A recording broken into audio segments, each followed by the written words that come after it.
फसल भैया जिंदाबाद जिंदाबाद जिंदाबाद, ललटेन छाप जिंदाबाद जिंदाबाद जिंदाबाद, क्यों पड़े हो चक्कर में, कोई नहीं है टक्कर में। सबके साथ सबके विकास फसल के ढाका में लावे के बहा, सबके साथ सबके विकास फसल के ढाका में लावे के बहा।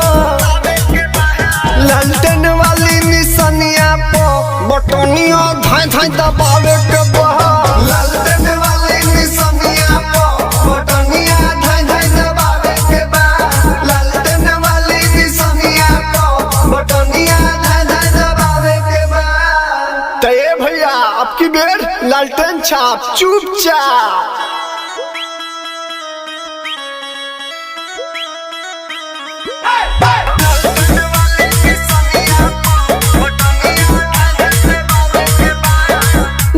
विधान सभा में बाहर आई फेर हो, पीछे नहीं हटिए अपन फसल भैया से रहो।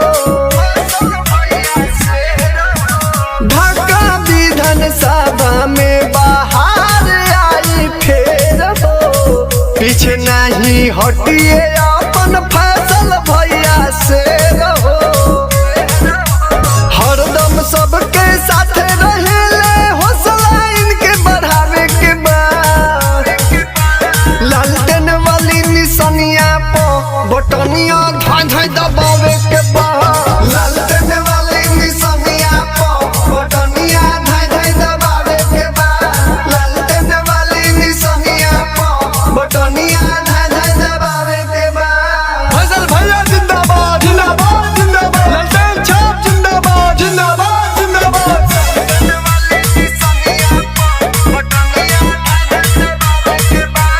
कौनो विरोधी लोग के पड़ी हना झांसा में, अब की जीतई है भैया फसल जी के ढाका में।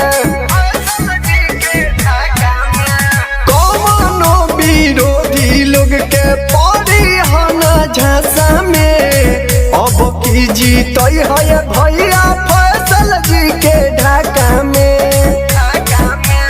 गाई गाई के कहताली फसल जी के जितावे के बाद, लालटेन वाली निशानिया पो बटनिया धाय धाय दबावे के बाद, लालटेन वाली निशानिया पो बटनिया धाय धाय दबावे के बाद, लालटेन वाली निशानिया पो बटनिया धाय धाय दबावे के बाद। Recording by A to Z Dhaka।